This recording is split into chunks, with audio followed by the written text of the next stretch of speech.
to Nightmares, you guys. It is so nice to see everybody today. I'm going to say a few words about how this goes. This is a show about, as you may have guessed from the title, nightmares. We are going to talk to some of your favorite people about their worst dreams. We are going to chit-chat a little bit. We're going to bring people up. We're going to talk about it. After we talk about their dream, I'm going to pull this screen down, and I am going to show them a drawing I made of said terrible dream. They can take that drawing home. They can frame it. They can ritually burn it. Whatever makes them happy. I have mine in my house. Your drawing's in my dream, and people come to my room and they're like, "Why is there a picture of Mike Pence gynecologist?" I have a lot of explaining to do. I'm a little surprised you didn't burn that for the good of society, honestly. I can't burn. Your beautiful art, I just can't burn. It's so I'm going to draw you another drawing of gynecologist Mike Pence, which was a nightmare she really had, and a nightmare I think we are all about to have. Mike Pence as OBGYN. Yeah. I think we should de-vision board this, make it an image reality, and then burn it. All right, our first guest is a comedian. He is a cartoonist for The New Yorker. He is the host of a podcast called Is There Something in This? I probably just butchered that podcast name because I'm awesome. Please welcome to the stage, Jason Chatfield. Hello. Take a seat. Hi, good. How are you? I saw you on Instagram, and I didn't know that you were going to have such a fun accent. Oh, yeah. Yeah, you can't hear the accents on Instagram. Comedy Festival. I did do the Melbourne Comedy Festival. Used to this accent. It took me a second to figure out that your accent was Australian until you said, but yeah, I know, I love it. Melbourne is amazing. It's like San Francisco on a whole other continent is how I felt about it. Less homeless people. They're more racist, so, you know. Yeah.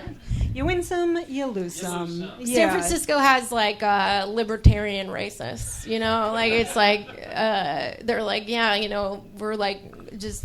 Wait, isn't that just Google? It's full on Ayn Rand, free for all. Not to bring us on too much of a tangent, but there's so Bitcoin. One of the ways that it started was this group of people called the Seasteaders.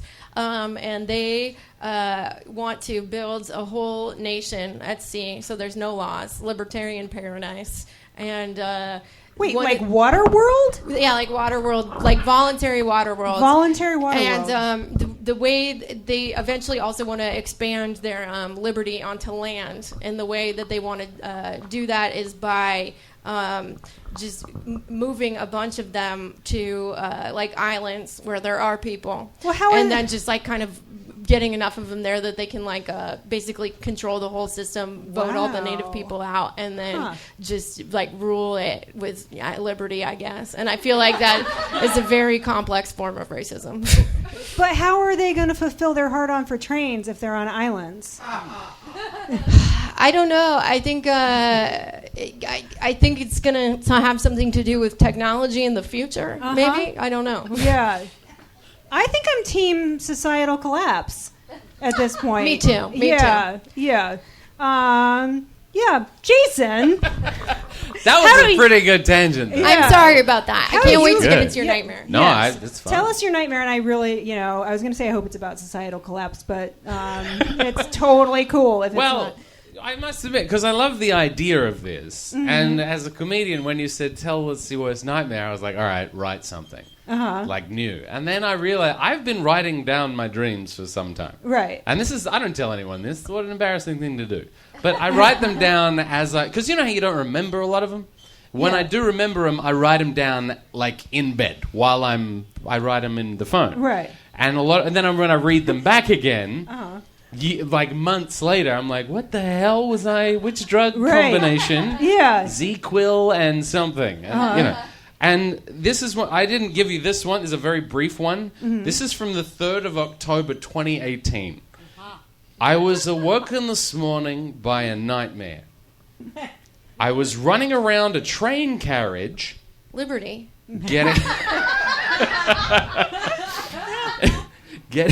Getting murdered by Elon Musk.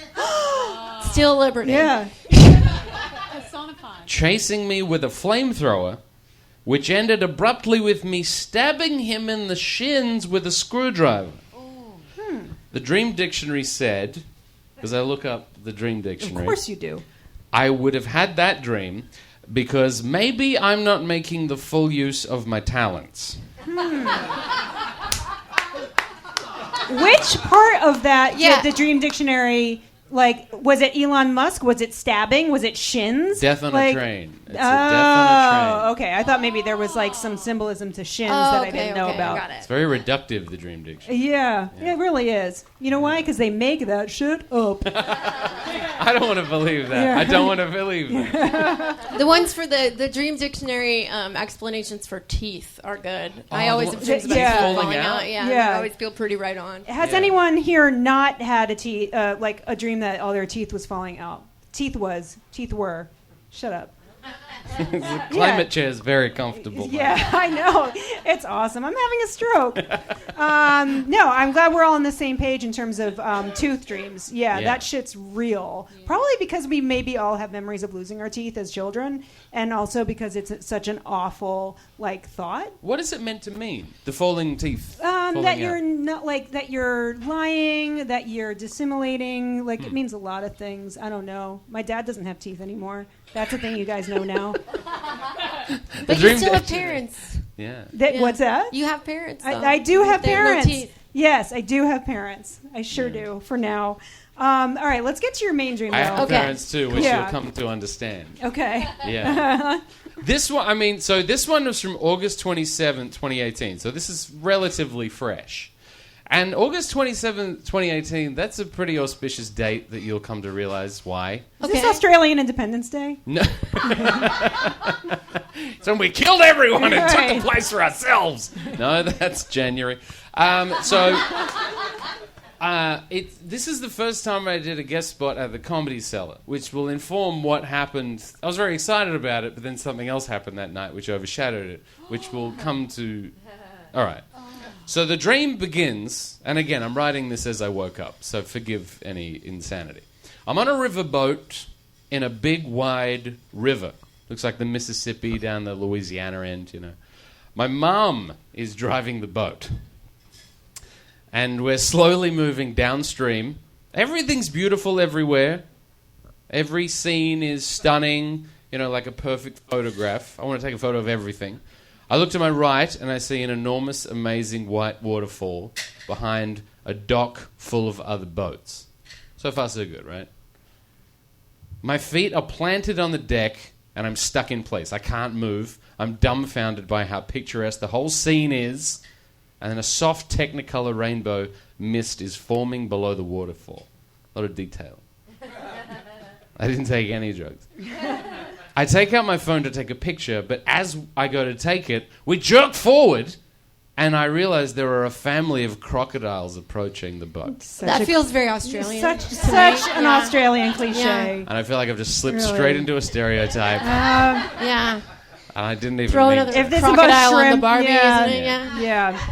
There's a Barbie on the boat. Paul Hogan's there. Anyway. I turn around to go up to stand with Mum high up on the crow's nest. The riverboat has a crow's nest, by the way. If you hadn't told me that, I wouldn't have known riverboats don't have crow's nests. Yeah, okay. Yeah. So apparently there's a I don't crow's nest. fact check your dreams. I do.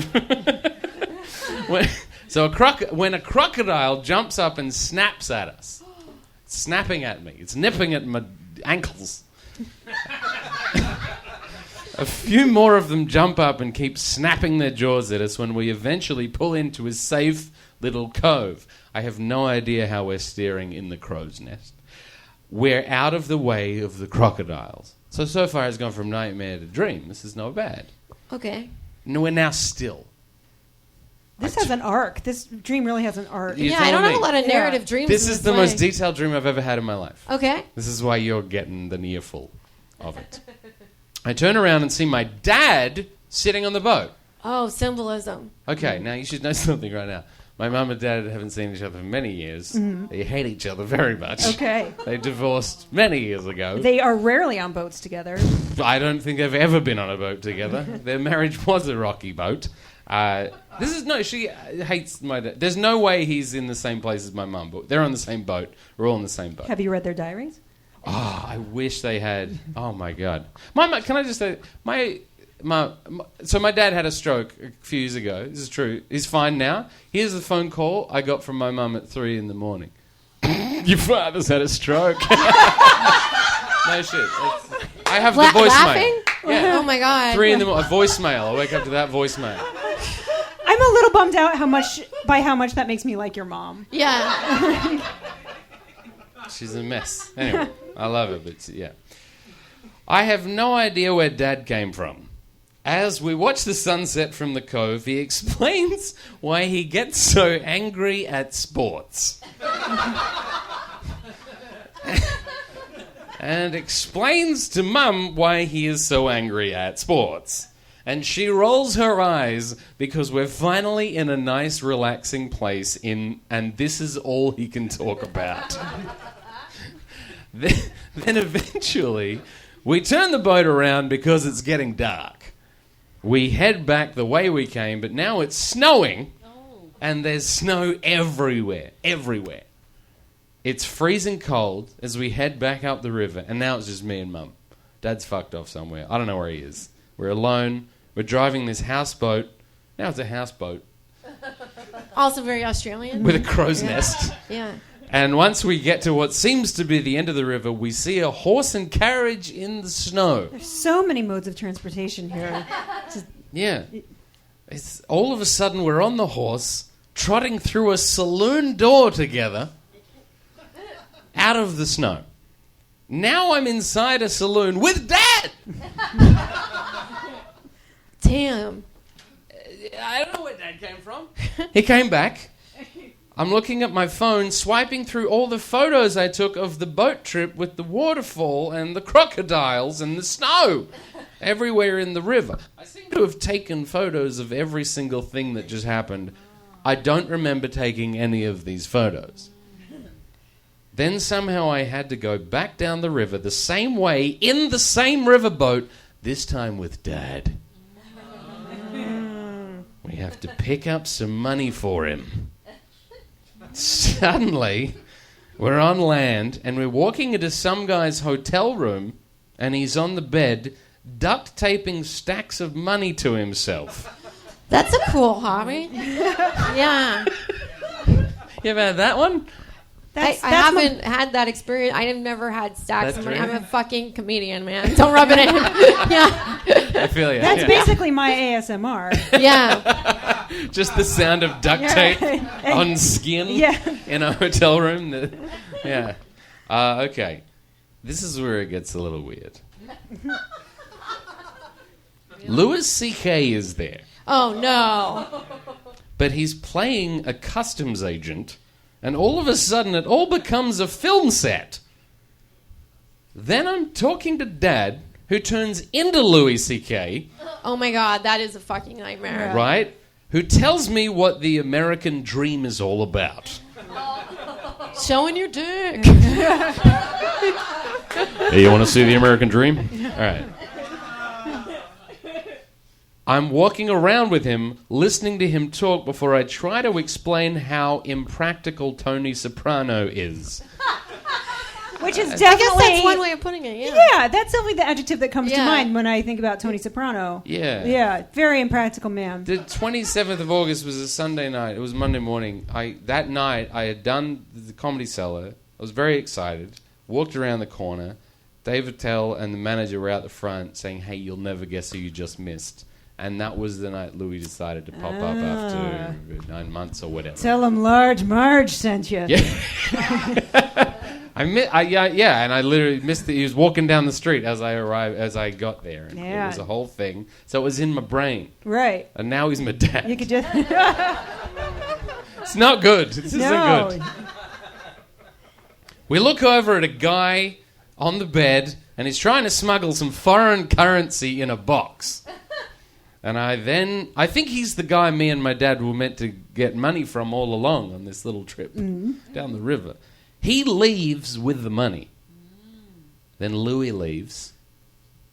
I'm now in a small tin boat, alone, trying to beat a crocodile to death Oh, no. with a baseball bat. but it knocks me into the water. Oh no! And I wake up. Oh, so right before the crocodile ate you. Yeah. Here's my theory about your dream. Yeah. I think this is your immigration story. Oh yeah. Have you ever tried to get a green card? It is fraught. Yeah, there's Yeah. so many modes of transportation. Yeah. It involves your parents. There's it a involves wall. a lot of money. Yeah. It involves Louis C.K., which, creepy dudes. Dick things aside, I'm Yeah. sure represents some level of success before. And, what's more American than a baseball bat? You're using a baseball bat to beat a crocodile. I mean, you may as well just throw, like, a pie at Paul Hogan. Like a meat pie? No, an apple pie. Oh, okay. Jesus. I didn't even think about it that way. Yeah. Well, I'm things glad to going be on of here? service. Yeah, and now you're here. Well, yeah. So that's a real dream I had, and I'm sorry I had to put it on you guys now. No, I'm glad I know about this I'm dream. excited. Should we see the I picture? can show you a Oh. picture I drew. So of you your drew dream. this dream? I Yes. did. Wow. Okay. Oh, this is I'm the first so time sorry. I'm seeing Like it I as well. said, this All is right. all going to be very physically awkward, all and we're just going to have to deal with it together. Hold that. Oh my God! The picture I drew. I'm starting to see the Louis C.K. baseball bat connection more. Yeah. There's a strong phallic thread going through this. Absolutely, but Yeah. when is there not? Yeah. So I'm going to give you this picture Thank again. you. Like, keep Wow. it. Thank Burn you it. so much. Thank you. Thank you so much. All right. Here you go. Thank you so Yay, much. thank you so much, Yay. Jason. All right. You guys, our next guest is one of my favorite comedians, and people really in the world. She is amazing. She is the creator of a show called Women of a Certain Age, which just taped their first special, and she's great. Please welcome to the stage, Carole Montgomery. Yay! Woo! Welcome, Carole.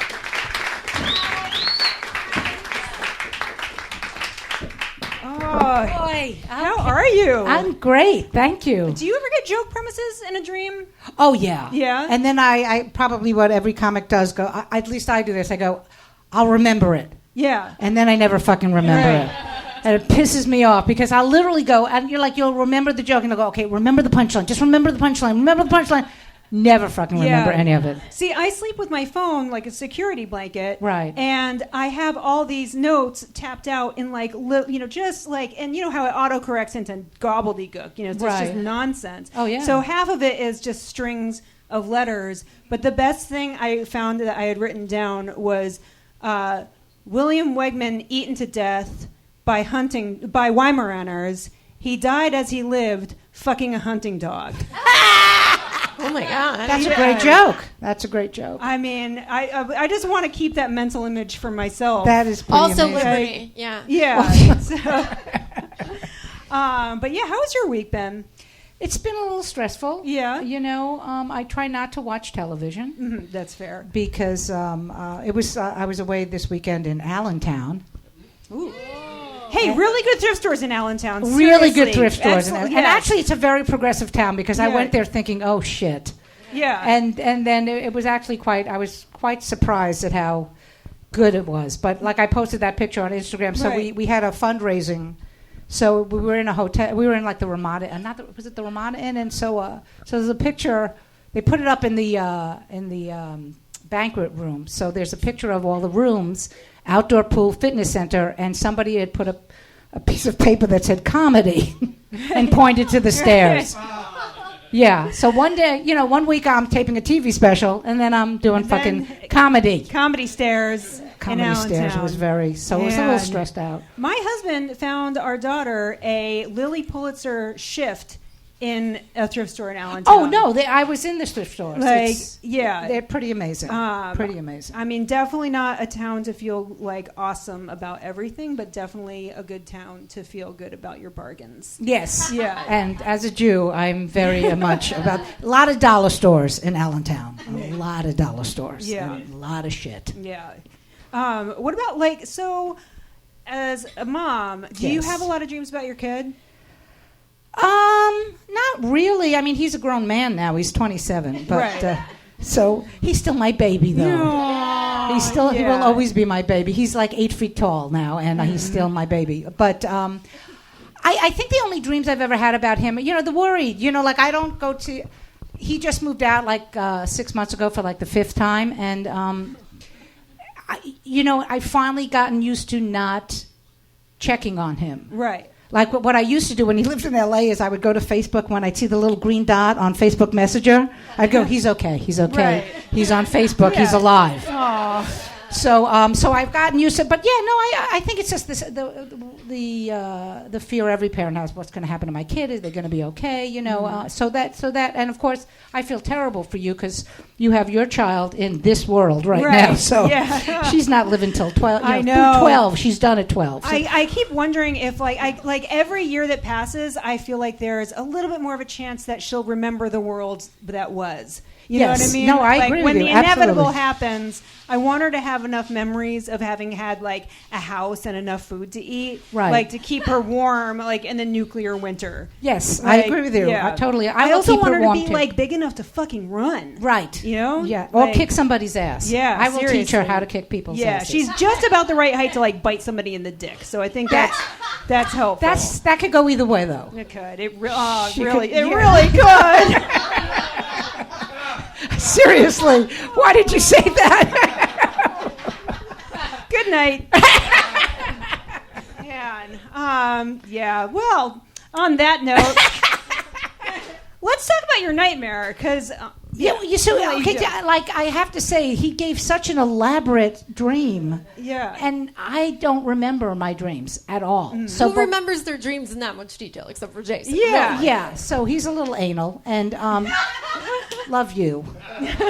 But so this is the I've had, it was kind of like a mishmash of my dreams. So the recurring dream I have is that it starts off normal, whatever, just spending the day, and somehow I become either a superhero or I'm part of a group of cops, and first I'm chasing somebody, and then they're chasing me.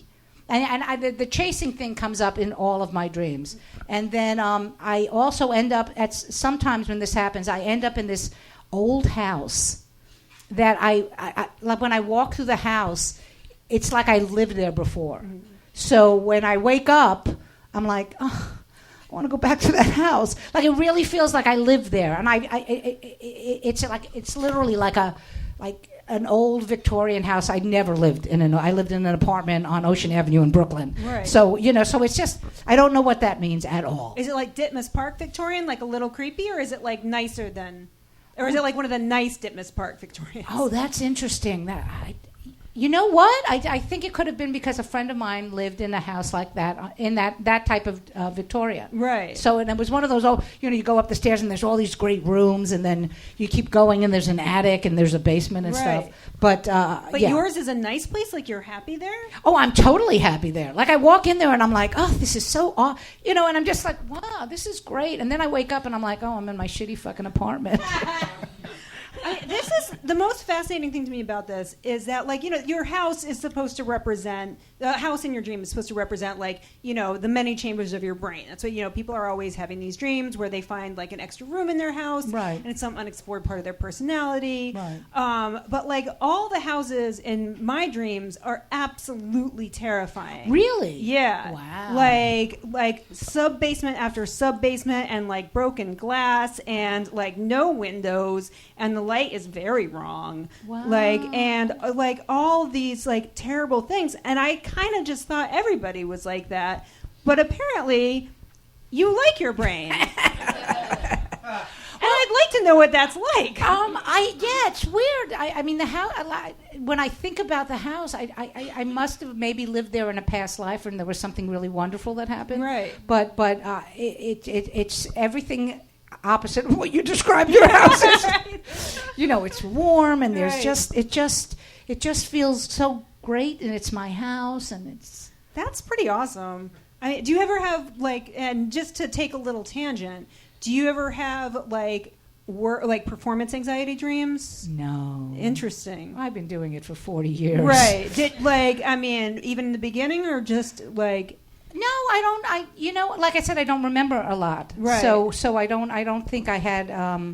I never had performance anxiety. Yeah. I never have cartooning dreams because holy shit, that would be boring. That would be scary. It'd be so boring. Like, oh no, I spilled some ink again. Like, but I do this like sort of stand up adjacent thing where like I show cartoons and I tell stories. And I had a dream that I got booked at a sorority. Oh, jeez. And I went out, and I hadn't brought any of my stuff. I hadn't brought a laptop. I hadn't brought a projector. And I was like, I'm just going to wing it. I'm just going to, like, say some stuff and see how this goes. Just go there and be like, woo! Yeah, pretty much. That's exactly. Improv. Yeah. And for 5 minutes, it was going great. Like, they were drunk. They were loving it. And then and I was like, I'm the god of chaos. And then, like, all of a sudden it turned. And they were, like, looking at me with their eyes, and like, everything was very bad. And then I was being chased, and I had to, like, boogie out of there. You were being chased because you did a bad comedy set. I did a bad comedy set. And then I got to my car, and they had set it on fire. Wow. Yeah. Why does everyone have more vivid dreams than me? Did I not take the right drugs when I was growing up? I feel like maybe. Uh-oh. Remember, you just work everything out on stage. Or like, okay, yeah? I could see that. Yeah, I get my aggression out pretty much a lot on stage. Right. So I do. Yeah. So I mean, so that could be it. That I get all that anger out while I'm dealing with the people. Right. I feel like that's got to be healthier than having sub-basements full of broken glass. I also stab people if they talk. Right. So that's. As long as it's externalized. Exactly. You know? Exactly. Stabbing is you should all try it. At least once. Did you know that legally everybody gets one free stabbing? Yeah. We're going to pass that around. I had that statement notarized. You want to see your picture? Sure, right. I do. I want to see. Let's... Okay, let me move out of the way so I don't get hit. Oh, I want to see what this is. Oh, it's... All right. Oh. All right. Says, wait, what if this... Says, what if this is one of those awful dreams that means I'm well adjusted? Oh, my God, that's hysterical. That is hysterical. That is wonderful. Carole, thank you so much. Thank you. You guys, we're going to take a brief intermission, relax, get a drink. We will be back with many more bad dreams. Bad dreams. Thank you. Yes, so we're going to bring up our next guest. She is a comedian. She has a podcast called Love About Town. Yay. Her name is Kenice Mobley. Welcome to the stage.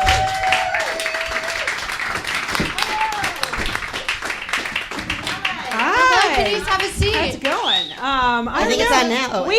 We have many choices. We have of so mics. many microphones. Yeah. Oh, hello. There we The go. phallic thread runs through yeah. the show. Yeah, next time, like pretty much every show we've done, something fucked up has happened to Kate's mic. So it's just a running curse at this point. I think next time we're just going to hang like a forest of mics from the ceiling. Visually, I think that looks cool. It would look nice. Yeah, dreamlike almost. Yeah. Ooh. So how are you doing? How's your week been? My week has been pretty good. I do need to say, we have other things in common, but my mother also wrote like an erotic thing, and she asked me to proofread it for her. And my God, that's so weird. I was like, that's what? such a weird specific thing. Yes. It was. I was in grad school, and my mom was like, Kenice, I'm trying out a thing.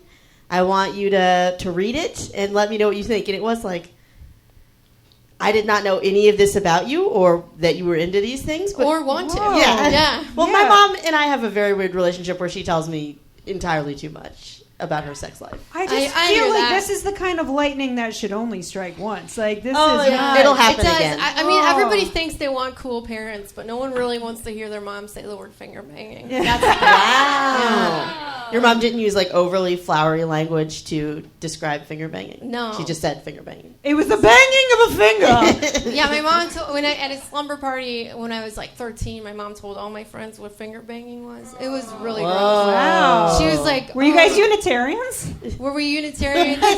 No. Do Unitarians finger bang? Is that like the reputation that Yes. Unitarians finger bang? Unitarian Universalists, Unitarian. they believe everyone should get finger banged. Okay, Yeah. right. Okay, cool. I didn't know, and now I'm No, okay, my I know sister. that. So we were Unitarian for a little while when I was a kid. I was You not have a finger Unitarian banged vibe, yeah. in the context of this church, but Good. they did have like a sex ed thing that you could take, and my sister took it, and she was like, "Yes." Very hippy dippy progressive. Okay. So my sister did this like sex ed thing through the Unitarian church, and then she went to work at Stop and Shop, and then she got slutty, and then she had a baby when she was 17. Is the Stop and Shop relevant to the sluttiness?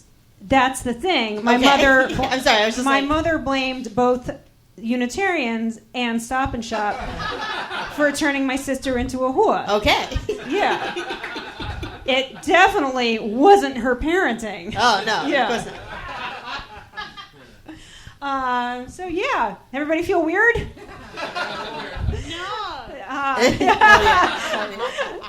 You're on our side. Wait, can we just say really quick a few other super weird things that Kenice and I have in common? Yes. Okay, so both comedians that have a background in human resources, which Yes. are not two things that naturally go together. Yeah. Interesting. I work in human resources. Hey. Both very short. We can Yes. talk and make direct eye contact. Every with each other, other which person, it's feels like- really Yeah. amazing. Yes. You're both really good at wearing like cute dresses. Oh yeah, we do. Yeah, have similar. we have similar tastes. We've swapped clothing. Yeah. That's That's worked out. excellent. Oh, all right. In my head- and let's see if our nightmares are similar. Yeah. Potentially. I would love. I don't want you to have this nightmare because it's unpleasant for me, but I Okay. would like to know what the similarities are. Okay. All right. All right. Yeah, I have it written down if you need to read it. Okay. Okay, here you go. I did send it to you in a very long Facebook message. Right. So I appreciate you printing this out. Of course. Okay, so the dream starts, and I'm on the back of a motorcycle. There's a man driving the motorcycle. Is that what he's driving? You drive a motorcycle? Yeah. Sure. He's also riding it, but you he's guide a motorcycle. guiding it. Yes, he is guiding the motorcycle. He's wearing a black leather jacket, of course, and like a cool helmet, and my arms are around him, and we're going through a downtown area. It's like DC in that there are all these like municipal buildings, white marble everywhere, but it's not DC. I know specifically it's not DC. And we're riding along, and then suddenly the sound drops out entirely. And these big, it's like rain, but it's like thicker, and it has a slight pinkness to it. And it's coming down, and everyone's running. Everyone's running in all directions, just trying to avoid these globs, because if these globs hit you, you completely disappear. So I'm running. I've lost Motorcycle Man entirely. And I run up like a set of stairs into like I can't tell if it's a courthouse or a library, but it looks like one of those buildings. And there's a door, and I go into it. A bunch of people have gone into this door to get away from these globs that are falling and making everyone disappear. So this room is dark. We're all huddled in this room, but we're kind of huddled around the outside of it. Someone's left the door open just a little bit, so there's a slash of light like cutting through the room. And everyone's like kind of whispering, but like just trying to be quiet, trying to stay out of trouble, and communicating like what's going on. It's an emergency, apocalypse level event. Shit's happening. This guy starts freaking the fuck out, and he's screaming and making a lot of noise. I don't know exactly how this happens. I end up behind him, and I'm not even making the conscious decision, but like I'm watching myself put my hands on either side of his head and like twisting his neck until I hear the bones break. Like a true HR bad bitch. Yeah. Sometimes a situation has to get fixed, okay? Yeah. Some people get fired for reasons. It happens. This man was fired from this mortal coil. It's whatever. And like his body falls like into the slash of light. It's very dramatic. I recognize how dramatic this is. This was right before I went to film school, so like I hear it.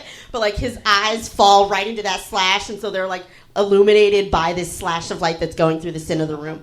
And everyone's shocked and quiet, but like some of the tension has been released. Like it's like it's not great, but like whatever. The problem is solved. Yeah, the problem has been solved. But it doesn't matter because then and I for some reason I can't look at the door, but I'm looking at the ground and you can see this dramatic like opening of the door in light, and you see this silhouette in the doorway. The lights come on. We're in a classroom, and there's this girl, like a little girl, like I don't know how. When you think little girl, maybe you're thinking 5. It's like a 10-year-old girl. And she's dancing in the middle of it, but her face is, like, terrified. She's, like... Somehow I know that she's not controlling her body, that she's being forced to, like, perform this dance in front of everyone, and it looks deeply painful that her body's being, like, jerked around. It's, like, it's beautiful ballet, but it also looks horrifying because she doesn't want to be doing this. And I hear, like, bones snapping again. And then I look down, and my body is, like, taking me to the center of this classroom. And then I wake up. That's my nightmare. Oh, my God. And I had this nightmare a couple times in, like, college and grad school. We don't have anything in common. That's some really sick shit, Kenice. Sorry. Whereas I should have picked a funnier one where I'm beating out. No, I'm joking. It's Crocodiles. Yeah. Crocodiles. I feel like you, on the other hand, might have some sub-basements with broken glass. I do. Like, you were talking about that, and I was yeah. like, oh my God, I have a whole geography that is specific to my dreams, and like, it's almost like how different superhero movies happen, but they're all like within the Marvel Cinematic Universe. Like, I have like a neighborhood in my dreams. It's in Los Angeles. It's like off Ventura Boulevard. Don't worry about it. And there's like multiple stories to this, and like in different dreams take place in different rooms of this house. So yeah, I was like, holy cow. Yeah, because this is like, no offense, It's okay. the most fucked up dream Is I it? think we've had on the show so my far. Wow. Like, it's I expected everyone's nightmares to be like that, but okay. Just Kenice, not to like rub it in, but this is a show where we have comedians on. Okay, Okay. Right. Yeah. Cool. but it's also like the most cinematic, and I feel Yes, like they're like beautiful. cinematic. There was Letterboxd. I didn't mention Right. that, but yeah. And I feel like there are like cinematic antecedents to some of like the Pink Rain from Ghostbusters 2. I feel like the oh man, what was was it the dancing thing? I don't know. There was something else that was like a lot classier than Ghostbusters 2 that occurred to me, and now I'm forgetting what it was. But either way, a lot of like really heavy imagery happening here. Like, but you went to film school, right? Yeah, this was like the semester before I went to film school. Right. And so do most of your dreams have this kind of like... No, very vivid dramatic, imagery? very visual, yeah. Right. It's fucking bonkers, man. Like, did you dance? Were you a ballet dancer? I mean, I when had you to were a kid? take dance and gymnastics throughout my childhood. So, Right. yes. Right. Yeah. And someone was forcing me to dance. Oh my God. Yeah. It was my mom. She's crazy. She's not crazy. She's I feel like making you take dance classes is still not as bad as the sex book, though. True. Yeah. But she also, recently, she was like, I've never been to a sex store. I want you to take me to a sex store. She showed us, like, Sex in the City growing up. I saw Unfaithful with my mom. Like, she just... Did she have female friends? No. Yeah. That's part of it. Yeah. Was she just trying to grow herself some female friends? Yeah, she Yeah. birthed them, and then I am here. No, man, no. I feel like you have similarities with each of us for different, Yeah. The fucked really up things. dark stuff. And Yeah, I don't like know. clothes and stuff. Like my dad grew himself some female friends in the form of me and my sister, which is like way worse when it's your dad. So yeah, I learned a lot of things that I didn't really need to know, like from a parent. And that maybe that's why we have such fucked up house dreams. Our parents! You guys, we Yes! solved it! Yay! Now I can save money on therapy. I'll still go to Yeah. therapy. I'm never going to stop going to therapy. Maybe I should start going to therapy. You should. Yeah. Is it Great. fun? I like it. Yeah. Well, my therapist is like a total bro. What is it? You're just like, I'm feeling really sad, and he's like, don't do that, dog. Right. Yeah, he's like, Yeah. you've described her before. She sounds like she fucking sucks. And I'm like, she does suck. And then I feel so much Lame, better. Don't be her friend. Yeah. Like, yeah. I think are you sure he's a therapist? I'm pretty sure. I mean, I Is he- pay him. Right. Or Insurance is he sends just a me guy with a thing. couch? He might. I mean, To be fair, a guy with a couch is pretty Useful. good qualification. Like, yeah. Well, shit. You want to see your drawing? oh my god, I do. Okay. Yeah. All right.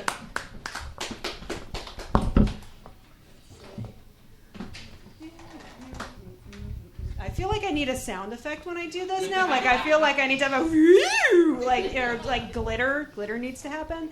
All right. Amazing. Oh my God, Right. I want it so bad. Yeah. That's a good Kenice too. Thank you. Yes, I'm sorry, but the apocalypse is no place for dudes who can't shut up. Which I think we all know to be true. I like it. Awesome, Kenice, thank you so much. This is for you. Yay! I also feel like we should have had like a crown for like we should start giving prizes. That's a good thing we could introduce to this show is the giving of prizes. Like Yes, most cinematic, most deeply fucked. Like Yeah. It is not too early in the show to keep giving prizes. All right. So our next guest is an author, is an activist. She is a world-class level Schwitzer. If you ever get the chance to go to the Russian baths with Jenny Boylan, you should do it. Jenny Boylan, come on up. Oh, Hi, everybody. hi. How are you doing? I am fantastic. Yeah. So you're a person. Hi. Hi. Oh, Hey, sorry. Jenny. Hey, Jenny. Jenny K. No, we met before the show. Well, all right. I was like in a deep conversation and looking upset and just turned I to just Jenny kinda and I was barged like, right in. you know how sometimes men are really bad. You know? Right. I'm like, tell me about it. Yeah. Because really, sometimes they are the nightmare. Yes. Like, yeah. No, don't start with me. Yeah. Sometimes they walk around just being nightmare-y. So yeah. I have some questions about before we get into Okay, your what you dream. I have some questions about and this is what I ask to everybody who has kids is if you have dreams about your kids. You know, I used to. I don't anymore. Although, can I just say, today is my daughter's 25th birthday. Yay! That was 25 years ago. Congratulations. Yeah. On Yeah. your daughter's birthday.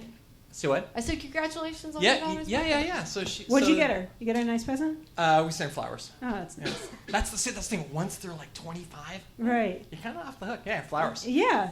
That seems legit. I'm gonna try that when Tug turns 7. Yeah, and she was. Yeah.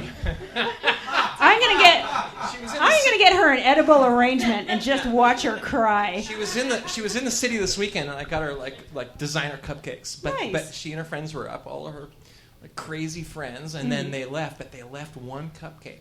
Uh-huh. So can I just say later? Uh-huh. This is kind of not the dream part, although. So I've got this one cupcake, and it's like a cupcake. It's like that tall, and like that much of it is icing. And my friend Tim, our friend Tim, came over that night because he called out of nowhere. He said, "What are you doing?" And I was like, "Well, I'm just hanging out. I bought a steak, a big T-bone steak, too much for one woman, almost too much for two people, as it turns out." Anyway, this is Saturday night, and the kids are gone, and suddenly my friend Tim is there, and I'm like, "Well, let's have the steak." We have this big juicy steak. That's step one. Step two. Split the cupcake in half, and we have 2 Vicodin, which we kind of chop up in little pieces on top of the fluffy cupcake. So it's Vicodin cupcakes, This and sounds then like we a- spend the rest of the This night sounds like a very watching good dream. Ultraman. No, on this TV. really happened. Yeah. This Yeah. really. No, Oh, this this is, happened. This is actually the reality. The dream my isn't. God. The dream is not this interesting, actually. Yeah. No. I didn't know Vicodin Okay. cupcakes were an option. I didn't know it was a thing. That's the thing. It was there. We reached out for it. Suddenly, there it was. The Vicodin cupcakes Look- and Ultraman. Look, I need you to know that I'm a little hurt that you had Vicodin cupcakes And I didn't call you didn't you. call you. Yeah, you know how much I love I- cupcakes, and you could guess how much I love Vicodin. Right. Okay. Well, Yeah. it's not like the only time that'll happen. That's good to know. Yeah, bring So- them to the Russian Actually, baths everybody next time. who's who's here is invited next time Yeah. to do that. But it's a lot of cupcakes. I was so sort of like soft and woogly after we went to the Russian baths that Oh, time the that Russian baths. That- I was very easily talked into getting like a multi-pass to the Russian baths, Yeah. which is a fucking scam. It you is guys. a scam. It is a scam. Yeah, I like. Look, if you ever want to rook me out of anything, like wait until I've come out of a sauna. But that's the East Village Dream Date. Yeah. So it's Belgian ales at Burke Castle, and then you go to the Russian baths. You go to the series of ever hotter rooms, and then Indian food. Yeah, and then you sleep like yeah. a. The next morning you are you have digestive issues. You're really hungover and you're clean. Yeah. Sounds like my 20s. In that order. That's really good. Except for the clean part. All right, let's talk about your dream. The dream. Okay, so this it's funny because this dream is compared to the one that we just heard. Is this really not like a nightmare? It's a dream that's kind of like pretending to be a nightmare, but it was actually really funny in some ways. It was trying to scare me, which it's just weird because a lot of my dreams, I've woken up from a lot of dreams laughing. So I don't know if you've had that experience, but it's very weird. Like I laugh myself awake, and my wife is like, "What?" You're like, and I'm like, "Sorry, my dream was so funny. I laughed much." She's like, "What?" And that makes her more scared than when I wake up screaming. She's like, "You woke up." No, laughter in the dark is a fucked up thing to hear. It was so funny. So this one I didn't actually laugh out of this one, but I should have because anyway. So let's see. So there's a lot of moving pieces in this dream because it's not just a dream. It's very cinematic, and there's a lot of sounds in this dream, including a song. Which, if everything goes just so, I'm going to attempt to play on the piano. To play for you, later. So there's this. It's in black and white. First off, I remember that, and I'm in Transylvania. And I'm walking down this long road, and there's a castle up on the hill. And there's like lightning flashes and like organ music. But I'm hearing this voice singing, and it's like James Taylor. So that there is a nightmare. How does that work? Well, anyway, I go up the road, and then here's the castle, and I go inside the castle, and it's kind of like my parents' house, like on the first floor, but there's like the staircase, and clearly I have to go down the staircase. And I go down the staircase, and so there's this music. So James Taylor is singing. That's one part of it. Then the music that I'm hearing, the song is like a Cab Calloway song from the 1930s. Which, okay, what's that about? And also there's this. So there's breathing going on. We're going down the stairs. And there's the song that's going on. Da da da da da da da da da da da. That's fun. That's like the big band music. And James Taylor is singing the lyrics. And so I go down the stairs, and there's two things. And the first thing I see is it's like an Egyptian tomb, and there's all these like I believe the word is sarcophagi. All right. I'll allow it. Yeah. So, thank you, Your Honor. So there's all these, Egyptian, coffins and things. But they're shaped. They're a little bit smaller than a human being, and they're like shaped like they've got fluffy, like funny. I'm realizing there's an Egyptian version of all of the animals from Winnie the Pooh. So it's like Winnie the Pooh, an owl, an Egyptian version. An Egyptian version, like with a little head thing, stuff, a little thing. Yeah. And then, meanwhile, all the time there's. Can I just say there's the ba-da-ba-ba-ba-ba-ba, and there's also. Oh my God. And then and James Taylor is singing, and then the lids of the coffins all open, and the arm and the mummies all sit up. And they kind of come out of the tomb like all Karloffy. And in fact, it is all the characters from Winnie the Pooh. And they've got like gauze. Yeah, this is definitely hilarious and not terrifying at all. And they're like coming toward me, and meanwhile, and I'm like, what is that? And I turn around, and there in the corner is an iron lung. Oh my God. And inside the iron lung is Mr. Rogers. Oh, that's like kind of a fun Deus Ex Machina, yeah. Right. And so I'm like going over to, and I'm like, what? And he explains, some folks' lungs are on the inside, and some people's lungs are on the outside. That's the moral of the dream. That's very upsetting. That is and very it might upsetting. It's a creepy-ass day in the neighborhood. A little song. Some people's lungs are on the inside. Some people's lungs are on the outside. If you brought a fucking puppet, like... Meow, meow, meow. Yeah, man. Iron lung, meow, meow, meow.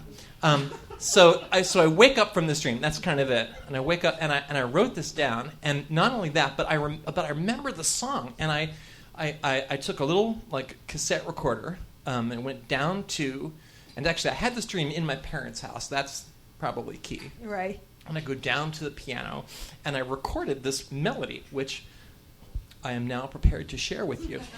Fuck yeah. Do it. You ready? Yeah. Okay. Do it. Yes. Can I sit here? Yeah. Now, Amazing. The I'm going over here. The problem With with this Emily. song is that it's harder to play than I have the talent to play. Are you gonna? Can I just? Well, give you- we're definitely going to judge you on your Yeah, piano yeah. playing. Can I just give this to you? Yeah, of course. Can you hear me? You can hear me. Yeah. It's in C minor, which makes no sense, and there's a little riff which I'm not going to be able to play. So this is how it's supposed to go. Remember? See, I can't even do it. Okay. I'm just going to sing it. Ready?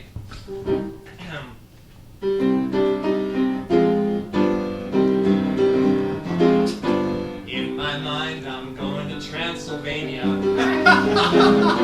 Bats are hanging down from every tree. It's a lot like Scranton, Pennsylvania. Everybody's trying to get free. Mr. Rogers, in an iron lung, sings a song that nobody else has sung. Mr. Going to Transylvania. Everybody's trying to get free.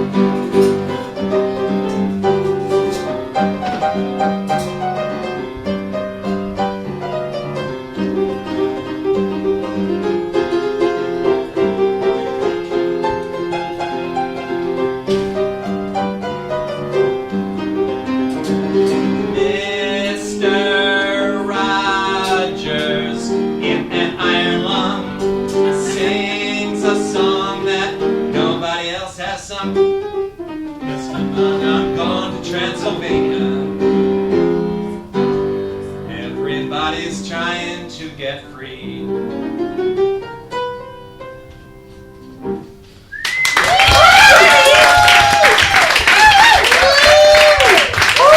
Everybody's trying to get free. That's a breakout hit. The thing I love is like you're singing the song about Transylvania, and suddenly, Mr. Rogers in an iron lung. Okay, yeah, that's where I thought the bridge would go. Yeah, exactly. Man, Well- I mean, honestly, I think we should record that as a single. It can be the first Nightmares podcast 7-inch. Okay. It's gonna be great. right. I mean, I feel almost weird showing you your art after you Here- made a song, but here it hey, comes. Here it comes. Yes. Well, I mean, the song is definitely going to play better on the podcast than the art will. Yeah. You make an excellent point. Maybe we should do a song show. Right. Well, but these are beautiful. Thank you. Oh my God. That Yeah. is Kind of- Mummy It Winnie is the kind of Pooh. cute. It's cute. Time for a little something. Yeah. It's That's Mommy something. the Pooh. Oh my Mommy God. the Pooh. Mommy, mommy, mommy, old bear. Aw.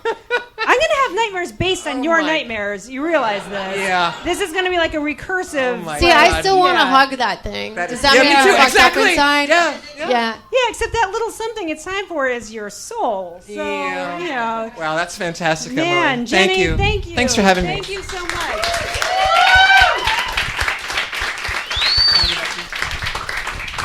All right, Jenny, for you, man. All right, you guys. I feel like sirens are appropriate right now because that was a fucking emergency. Our final guest for the evening is a comedian, an author, a man about town. Please put your hands together for Mr. John Hodgman. Yay! Hi. Oh, how are you doing? Well, I feel fucking betrayed, honestly. Why? Because, like, I was sitting with Jenny that whole time, and everyone who came up had such amazing dreams, and Jenny was like, "Oh, I can't go up after these people. My dream is so boring." And I was All right, like, oh, Blanche. maybe that's true, Right. because my dreams are all very boring. I mean, in real life, Right. I have no interesting dreams whatsoever. And I agreed to do this because I like you guys. But the truth is, like, the recurring nightmare that I have most often is that I am untangling earbuds.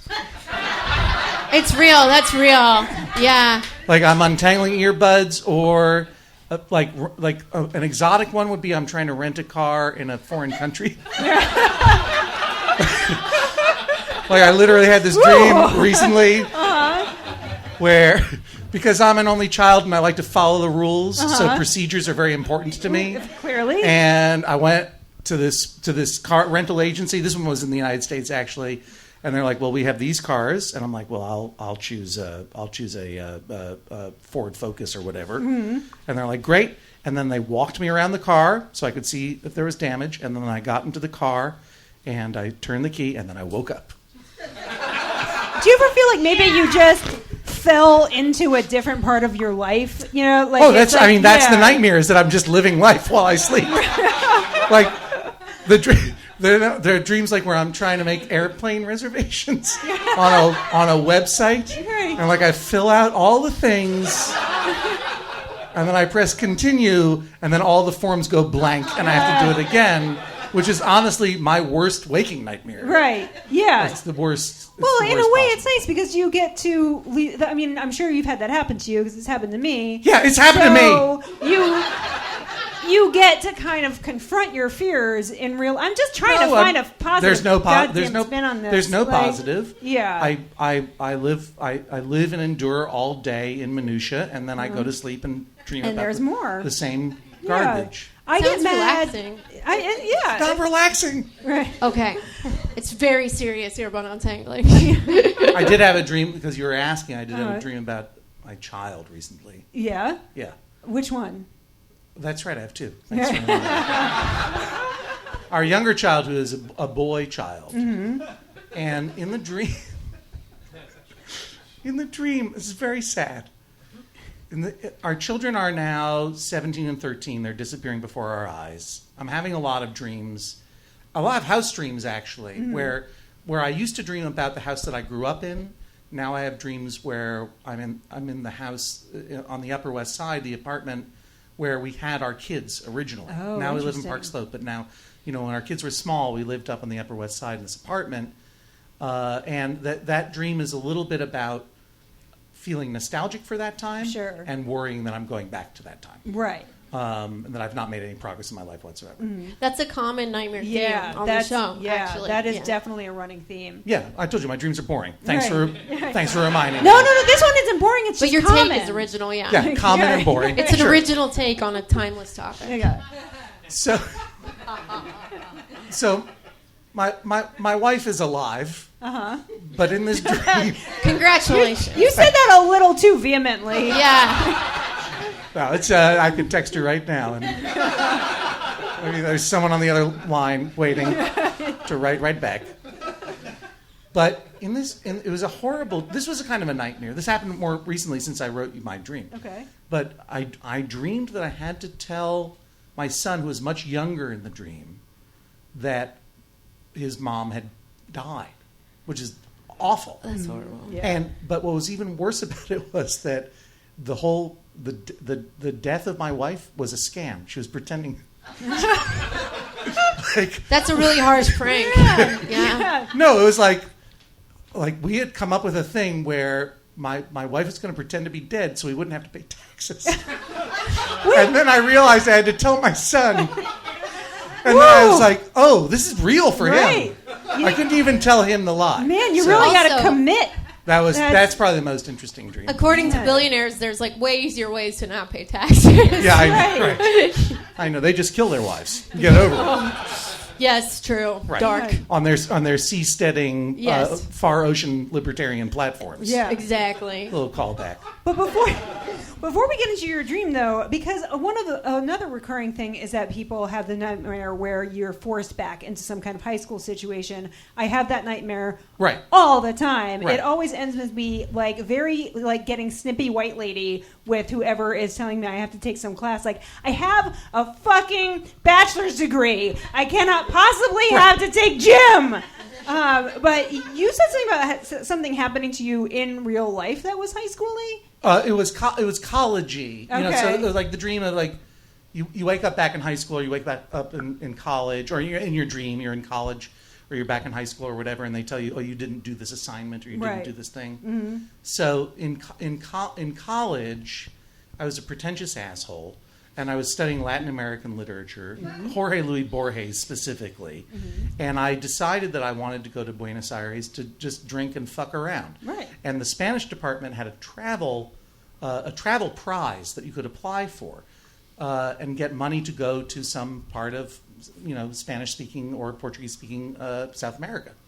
And so I applied for this grant, and I wrote a letter about how I wanted to explore the impact of Borges in contemporary art. It was all bullshit.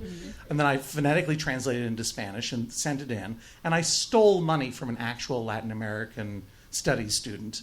And I got the grant, and I went down there, and I just drank and had a good time. And then I came back, and I was like, oh, that was an amazing life experience. Do they expect me to write something up? Do I have to give a presentation of some kind? And I never knew for sure. And I stopped going to Spanish class because I was afraid that they were going to say, right, you have to do something. And I was afraid to ask, like, do I need to write a report on this thing that I got? Because the worst possible scenario could happen, which is they would say, yes, you have to do it, and then I would have to write 500 words, which I do not ever want to do. I would rather strangle myself than do that. So I compromised my own education, and I stole this money, and then I graduated, and they never asked about it. And then years later, I was working at this literary agency here in New York City, and I got a phone call at the front desk, and that's where I was working. I was the receptionist. And I pick up the phone call, and, first of all, that's ridiculous. We don't do that anymore. This shows how old I am, actually picking up the phone when it rings. Stupid. And I pick up the phone, and then I do the double dumb thing, which they say, oh, yeah, is this John Hodgman? Now, these days, if someone said that to me, I would, hang up on, is this John No. I don't know you. I don't want to. But I'm like, well, yes, it is. I'm an important person in my 20s. Yes, thank you for asking me a question. They're like, yeah, well, you may recall that 5 years ago, you won this Bildner Prize for foreign travel in Latin America, and Mr. Bildner is in town. Oh my God! And he would like you. He's holding a big lunch at the Parker Meridian Hotel for everyone in New York who has ever won the prize in the past 30 years. Oh my God! And he would like to invite you to this lunch, and I'm like, well, that's fine. I enjoy a free lunch. And then the person on the other line said, but he would like some people to say what they did on their travels. And I'm like, oh, and they're like, and he would like you to do that. And then I said, well, I saw this coming. Does it need to be in Spanish? And the person said, oh, I hadn't thought about that. Yeah, that's a good idea. I had not spoken Spanish since I was in college. And so I went back, and I had to finally, it felt cleansing, right? I had to finally write a thing and report on what I had done, which was just fuck around and enjoy Buenos Aires. So a confession, basically. A confession. And then I had to translate it into Spanish again. And then I had to say it, and I don't remember how I said it in Spanish, but basically what I said was, this has been something that I thought I had to do a long time ago, and I am doing it now. I used to have nightmares about this happening, and I'm just glad to say to Mr. Bildner that thank you for making my dreams come true. So. Wow, that's astounding. It was It truly felt weird. They played the longest game. Yeah. That's a steak best eaten very cold. Indeed. He's dead now. Right. Well, joke's on him. That's right. I survived. Right. Nightmare in Spanish is pesadilla. Oh, pesadilla. Yeah, it's like a claro quesadilla, but scarier. Right. Yeah, Right. less cheese, more screaming. That's my slogan. Yeah. All right, so let's talk about your actual nightmare. So I had boring dreams, truly boring dreams. And this one is also boring. But it was actually the moment that I felt real terror, deep terror, after a long time. because it was the summer of 2017, and I woke up in my bed, and it was pale dawn, and I was like, oh, well, I'm getting older. I can't sleep past 5 o'clock anymore. I might as well grab my phone and start pouring poison into my eyes via Twitter and destroy my mental health for 5 hours. And I started to do that, and then I noticed that there was something, and I don't remember what, but there was something wrong in our bedroom. And as soon as I noticed there was something wrong in the bedroom, I woke up. I was not awake. I had been sleeping and dreaming that I had woken up, and now I woke up in our bedroom. And now it wasn't dawn. It was the middle of the night.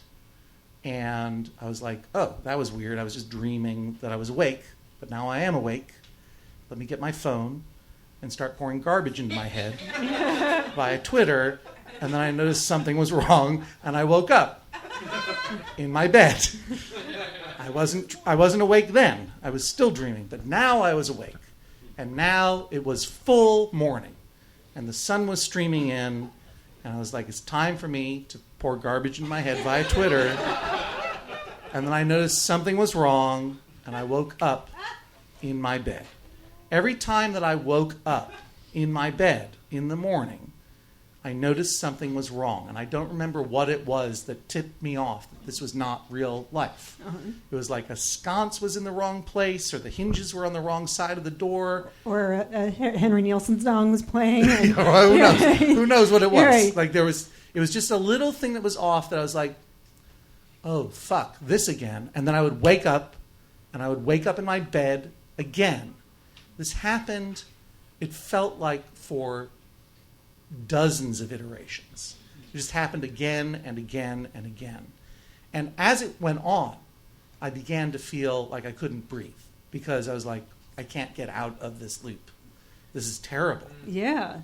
And then it was like the 5 stages of grieving. Like I stopped denying, and I went eventually to acceptance, and I thought, this is what my life is now. Like this is how it's always going to be forever. Right. At one point, I woke up in my bed, and my wife in this iteration was awake. And I said to her, I've been having this terrible dream that I keep waking up and thinking I'm awake, but it turns out I'm not awake. And I don't even know if I'm really awake now. And then I woke up. I was so completely aware of the fact that this was happening and so completely unable to escape it. And there was part of me that was just like, I've had a stroke. Right. I'm sorry, Jason, respects to your father. I apologize. I've had a brain injury of some kind, and now I am locked inside my head. This is like, in the real world, I'm twitching out in my bed and my wife is calling 911.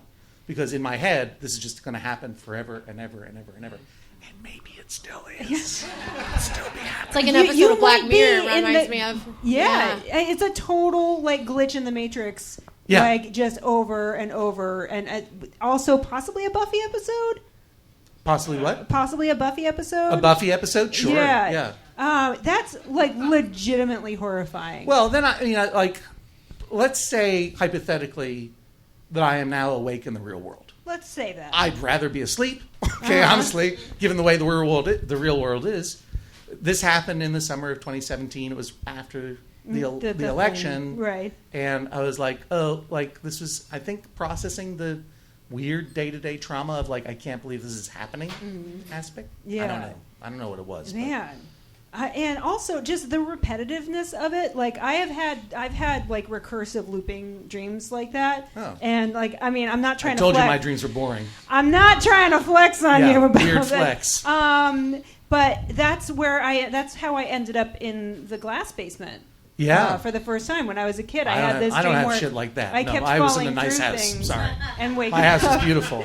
Well, maybe if I had glass a basement wife when I was 9, I would have just woken up pleasantly next to her. No, and it really is I think the thing that happens when you're not sure if you're awake or asleep or not is like one of the most terrifying like things that can happen to you. Sure. Like, I mean, like I've definitely had like the sleep paralysis thing where like I think I'm awake but I can't move. My sister works the night shift. She's a nurse. And her kids, she got home, she like, fell into bed, and her kids were in high school at the time, and like she'd been asleep for like 5 minutes, and they woke her up like, we missed the bus, we need to ride to school. And she just like jerked herself away. She's like, fuck, okay, fine. And like, gets them in the car with them, and then she's so tired and fucked up, she looks at them, she's like, am I awake? Am I awake? Yeah. And like I'm like, imagine being that kid and your mom's just screaming like, am I awake or asleep right now? Yeah. That's how generational trauma is inflicted upon. I know. Exactly. I feel It's like fun. It's fun. Oh, we're learning. But too much about my our family. consciousness is so fragile. Yes, You know what I mean? Like, absolutely. I was a big fan of Westworld. And by a big fan, I mean when it came out, right after the election, my family would all go to sleep. I would stay up and have martinis and watch Westworld, and then I would suddenly wake up in my bed the next morning and not know how I had gotten there. Right. And I guess that's one of the best things to do in a blackout is just watch TV. Least consequences. I was experiencing Westworld the way it was meant to be seen. Yes. Just like Dolores, who like would die and wake up in bed the next morning and everything would be Hey, reset. You didn't know how spoilers, you man! got I there. haven't watched this program yet. Oh, I'm sorry. I thought Yeah. everyone saw Westworld. Yeah, I in my know. dream, they have. Oh, Jesus Christ! Yeah, this has been a weird night, you guys. You want to? Yeah. Do you want to see your picture? Not really, All but right. sure. Let's do it. No, I mean I want to see your Emily's illustration, of course. Yeah. All right, let's do this thing. Thank you for that. Yay. All right, let's do it. That's a reference to a non-Westworld television show Yes, Let's pull it yes. down a called little Russian bit. Doll, Yes. which I've not seen. It's very I good. love it. I but love I feel it. I am hoping that the what's the word I'm looking for? Like just that you know the premise enough. As I'm looking at this do. now, I'm like, I maybe shouldn't have made a like real specific joke with this because it's not. No, gonna it's be funny great. next year. When I there's really no love your Netflix. pajama choice for me. Thank you. I have always thought you were a man who had good sleeping costumes. Assumed this. I don't know this about Costumes? you. Yes, John. Yeah, that's right. Costumes. I won't go to bed until I'm Captain Jack Sparrow. And I was too lazy to draw that, so stripes it Striped is. pajamas. Yes. I love it. Thank you so much, you guys. Thank you so much. Thank you so much. Thank you, John. Thank you, Jenny. Thank you, Kenice. Thank you, Carole. Thank you, Jason. Thank you, all of you, for coming out. You guys, hang out. We're going to hang out for a little bit. Stay and Like, drink. you know. Buy some drinks and hang out with us. Yes, do not go home and go to sleep, because you know what'll happen. Thank you.